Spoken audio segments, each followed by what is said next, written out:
In the case of Bryan Kohberger. In the Bryan Kohberger saga. Kohberger appeared in court this morning. We received shocking new details. The man accused of killing 4 University of Idaho students. All right, so Idaho murder suspect Bryan Kohberger. Bryan Kohberger was back in court on Tuesday.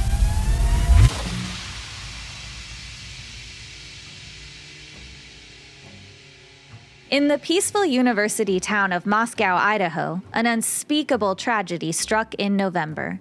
4 university students were mercilessly killed in their own homes, instilling a chilling sense of dread and sorrow in the community. A gruesome scene that unfolded in their off-campus housing gripped the quiet town for months. The investigation, which seemed to move in slow motion, has finally started to unfold. The victims, bright young minds from the University of Idaho, met a horrifying end. Brutally slain with a military-style knife, their bodies lay undiscovered for almost 8 hours. As details started to trickle down, the reality of having a possible killer in their midst left the townsfolk reeling with fear. As the gruesome tale of the quadruple homicide unfolded, Bethany and Dylan, 2 other roommates who were at home during the horrifying event, surprisingly escaped the murderer's deadly grip. It's a spine-tingling detail in the police report that Mortensen found herself directly in the chilling presence of the masked assailant. Mortensen recounted her ordeal, having gone to bed in her upstairs room in the 3-story house, only to be roused by what she assumed were sounds of Goncalves playing with her dog in a room 1 floor above. She revealed how she stood in the doorway of her room, positioned on the same floor where Kernodle and Chapin tragically lost their lives. The masked assailant walked past her, she claimed, an eerie ghost of a figure that would soon unleash terror in the house. Mortensen soon heard a voice she identified as either Goncalves or Kernodle saying, "There's someone here." She said she peeked out of her room minutes later, catching sight of nothing unusual. The situation took a dark turn when, after hearing what she perceived as sobbing from Kernodle's room, she reopened her door. The chilling words, "It's okay, I'm going to help you," spoken by a male voice, then echoed through the silence. Finally, she opened her door a 3rd time. This time, she was met by a shadowy figure donned in black, with a mask veiling their mouth and nose, walking towards her. She froze in place, a wave of shock taking over her, as the man she couldn't identify strolled past her towards the home's backsliding glass door. She quickly retreated and locked herself in her room. Even though Mortensen had a dangerously close brush with the killer, it wasn't until 8 hours later, at 11:58 a.m., that a 911 call was made from one of the surviving roommates' cell phones, reporting an unconscious individual. Whether the killer saw her or overlooked her in the house's darkness, leading to her miraculous escape, remains unclear. But that leaves us to wonder, what had unfolded in that home during those long, silent hours? And why didn't Mortensen contact the authorities sooner? This incident raises compelling questions about the killer's motive. Were all 4 victims part of his original deadly plan, or were some merely tragic casualties caught up in his brutal assault? The crime scene painted a grim picture with Goncalves and Mogan found in an upstairs bedroom and Kernodle and Chapin discovered on the floor below. In the grave aftermath of the brutal murders, followed by weeks of silence on the investigation's process, Idaho and Pennsylvania law enforcement broke the news of Mr. Kohberger's arrest on December 30th. On the same day, officers carried out a search warrant at Kohberger's Pullman, Washington apartment while he was being taken into custody at his parents' residence in Pennsylvania. The search warrant report unveiled a chilling list of evidence discovered at the apartment, including hair samples, receipts, a computer tower, a single-use glove, and multiple items marked by unusual stains. The Kohberger family broke their silence on January 2nd, extending their heartfelt sympathy to the grieving families of the victims.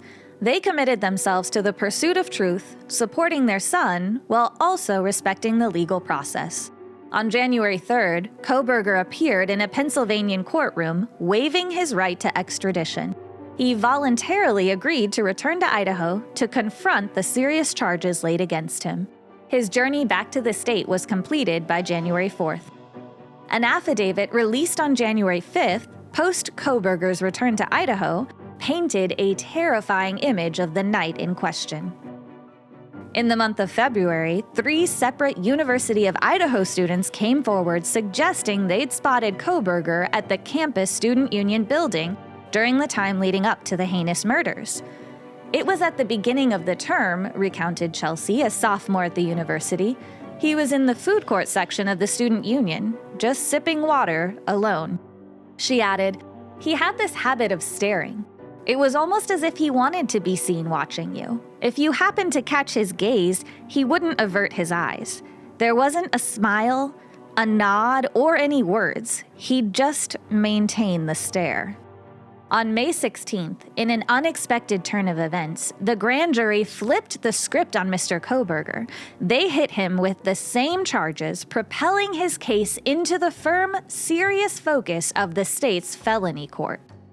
It was a sharp move, bypassing the preliminary hearing that was already marked on the calendar, as reported by the Associated Press. The legal strike against Mr. Kohberger was severe. 4 charges of first-degree murder, along with a supposed act of burglary. Each count of murder carried a haunting detail. It alleged that he had deliberately, in an unlawful manner, with thorough planning, and with damaging intent, carried out the terrible act of murder. As for the weapon of destruction, a knife wielded with heartless precision and ruthless accuracy. Fast forward to May 22nd, in the hushed atmosphere of the Latah County District Court, Mr. Kohberger made a choice. He held his tongue, uttering not a word in response to the charges. His lawyer explained his client's choice to remain silent. But silence in the court is a vacuum that the law can't tolerate. The judge filled it by entering a not guilty plea on behalf of Mr. Kohberger. With that, the stage was set for a trial that, if Kohberger is found guilty, could lead to the ultimate punishment, the death penalty. In the midst of these legal proceedings, the community found solace in their shared pursuit of justice for the 4 young lives so tragically cut short. United in their mourning, they sought closure and a sense of resolution, hoping that the legal system would bring forth the truth and hold the responsible party accountable. Meanwhile, a tapestry of Kohberger's past began to unfold, woven together from the memories of those who knew him during his formative years. The recollections formed a complex mosaic, showcasing contrasting facets of his character. Some described a reserved and friendly young boy who had endured the harsh sting of bullying due to his weight. Others, however, recalled a more volatile individual, prone to anger and instances of bullying himself. Lingering whispers hinted at a troubled past tarnished by drug abuse, with narcotics allegedly playing a significant role. Furthermore, Kohberger's fascination with psychology added another layer of intrigue to the enigmatic persona that now stood accused.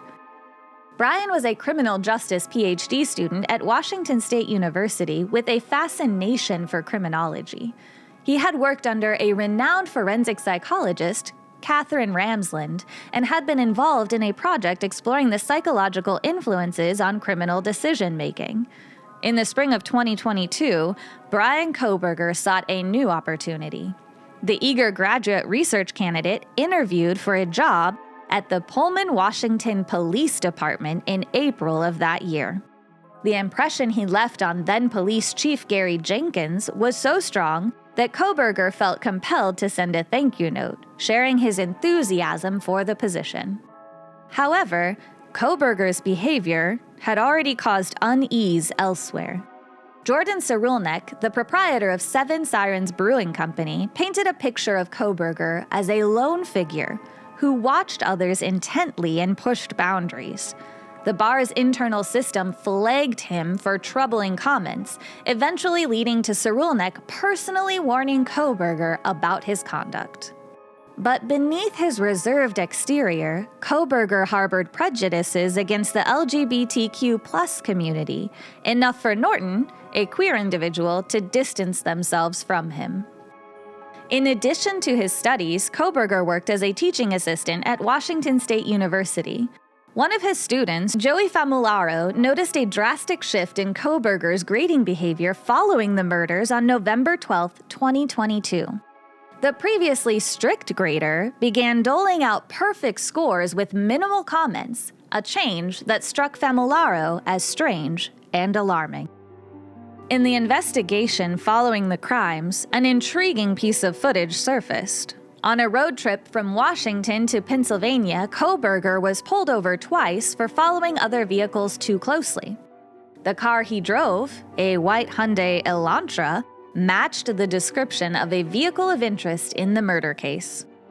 According to a detailed affidavit, a sheath belonging to the knife used in the tragic murders was discovered at the crime scene, precisely in the bed where Mogen and Goncalves were tragically found. It was in this very location that astute detectives uncovered DNA evidence that directly linked Kohberger to the crime.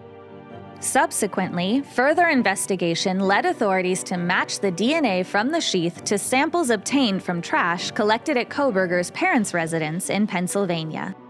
In a significant development, prosecutors in June of 2023 revealed that a DNA sample taken from Kohberger directly matched the DNA found on the knife sheath. The affidavit also contains crucial details regarding suspicious activities surrounding the case. It alleges that around 4:20 a.m. on the fateful night of the murders, witnesses observed a white sedan, identified as Suspect Vehicle 1 in the document, hastily leaving the vicinity of the residence. Furthermore, the affidavit highlights that both the vehicle and the phone associated with Kohberger returned to the crime scene between the hours of 9:12 a.m. and 9:21 a.m., raising significant questions and casting suspicion on the suspect's involvement. Adding to the mounting evidence against Kohberger, the affidavit reveals that meticulous examination of previous cell phone data unveiled a pattern of pings originating from the vicinity of the 1122 King Road home where the tragic killings occurred. Astonishingly, authorities discovered that the cell phone linked to Kohberger had pinged in the area on at least 12 separate occasions before November 13th of 2022. Notably, the majority of these occurrences took place during the late evening and early morning hours, creating a compelling timeline of potential connection between the suspect and the crime scene. As Kohberger was transported for questioning, he made a chilling comment about the case, murmuring, "It's really sad what happened to them." Yet, he remained silent on the topic whenever officers were present. In the unfolding mystery of the connection between Kohberger and the victims, clues pointed to his now deleted Instagram profile. Before the account's purge, investigators had a look-see and found that he was quietly trailing the virtual lives of Mogen, Goncalves, and Kernodle. The story takes a darker turn just 2 weeks before the terrible incidents unfolded. It seems our man Kohberger wasn't just a silent observer. Investigators spilled the beans about a series of unsolicited messages from Kohberger's account to one of the victims. Sent in the waning days of October, the initial greeting was a casual, "Hey, how are you?" Yet the victim's silence did nothing to dampen his persistence. Outside the digital realm, Kohberger's movements were also raising eyebrows. Allegedly, he was spotted more than once at the Mad Greek, a local eatery in Moscow, where both Mogen and Kernodle were known to earn their keep as servers. A former staff member remembered him stopping by at least twice for vegan pizza in the weeks leading up to the heinous acts.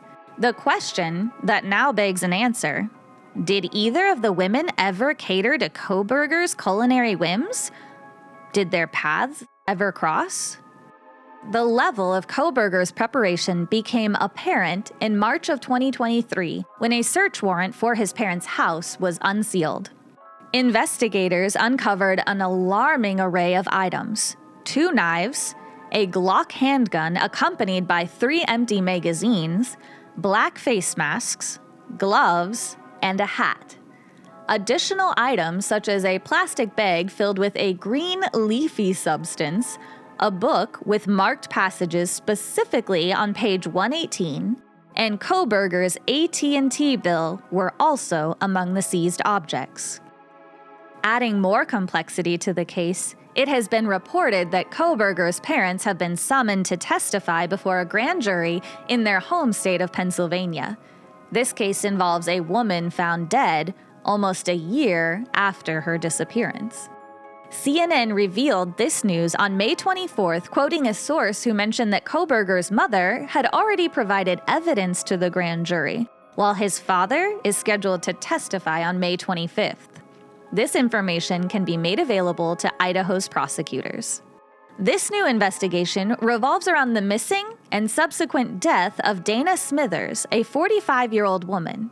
Smithers mysteriously disappeared in May 2022 from Monroe County, Pennsylvania, where Kohberger resided at the time. Her remains were discovered last month in a forested area. What's next in this saga? On June 26th, Idaho's prosecutors announced their intent to seek the death penalty, citing 5 aggravating circumstances that could justify capital punishment. On June 27th, Kohberger is due to appear in court, where the judge will consider several motions in the case. Kohberger's legal team has requested the court order the prosecutors to provide additional evidence about the DNA linking him to the crime scene, as well as information about the grand jury that indicted him. In a recent court filing, Kohberger maintained that he has no connection to the 4 murdered students and suggested that DNA from 3 other unidentified men was also discovered at the horrific crime scene. After discussions with Kohberger's attorney and the state, the judge has scheduled Kohberger's trial date for October 2nd, 2023. The trial is anticipated to span around 6 weeks. As this chapter remains open, let's not forget the fundamental values of respect, empathy, and vigilance. This tale serves as a stark reminder of the many faces we encounter daily, some that may hide a troubling narrative behind their quiet demeanor.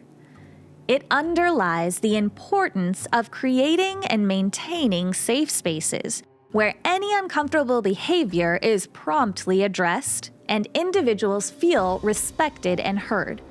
We encourage our listeners to foster open conversations, empower each other, and stand in solidarity against any form of disrespect or misconduct.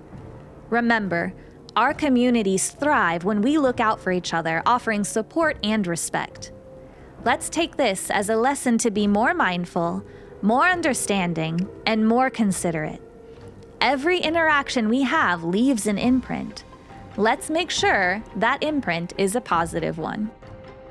What are your thoughts on the delay in reporting the crime scene and the 8-hour gap between the murders and the 911 call? How do you think this impacted the investigation and the search for the killer? Given Bryan Kohberger's background in criminal justice and his fascination with studying criminal behavior, what role do you think his academic pursuits might play in the trial? And how might they shape public perception of his character? As the prosecutor in this case, which pieces of evidence from the crime scene would you prioritize and heavily rely on during the forthcoming trial scheduled on October 2nd, 2023?